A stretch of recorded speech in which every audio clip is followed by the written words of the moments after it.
ঠিক আপনার পরিশ্রম যতদিন করবেন ততদিন আপনি সুস্থ থাকবেন। আপনি যখনই বসে থাকবেন তখনই আপনি নষ্ট হয়ে যাবেন। ঠিক এই দৃশ্যটার মতো। আপনি দেখতে পাচ্ছেন এটা হচ্ছে সেই ঐতিহ্যবাহী বেতু।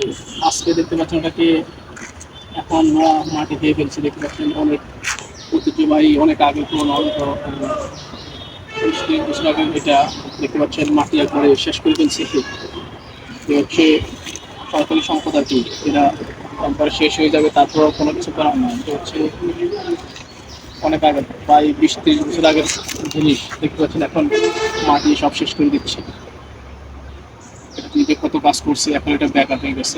ঠিক আপনার পরিশ্রম যতদিন করবেন ততদিন আপনি সুস্থ থাকবেন। আপনি যখনই বসে থাকবেন তখনই আপনি নষ্ট হয়ে যাবেন। ঠিক এই দৃশ্যটার মতো। আপনি যতদিন পরিশ্রম করবেন ততদিন আপনি সুস্থ থাকবেন।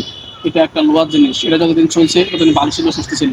এখন এটা নষ্ট হয়ে গেছে, এখন এটাকে মাটি খেয়ে ফেলছে। ঠিক আপনি যতদিন পরিশ্রম করবেন ততদিন আপনি সুস্থ থাকবেন। আপনি পরিশ্রম করবেন না, আপনার ঠিক এরকম নষ্ট হয়ে যাবেন। তাই সবসময় পরিশ্রম করবেন, কারণ পরিশ্রম হচ্ছে সাফল্যের মূল চাবিকাঠি। তাই আপনি যত পরিশ্রম করবেন তত আপনার সাফল্যের মুখ দেখবেন। তাই সব কাজে আপনি পরিশ্রম করুন, সুস্থ থাকুন। ধন্যবাদ সবাইকে। আসসালামু আলাইকুম।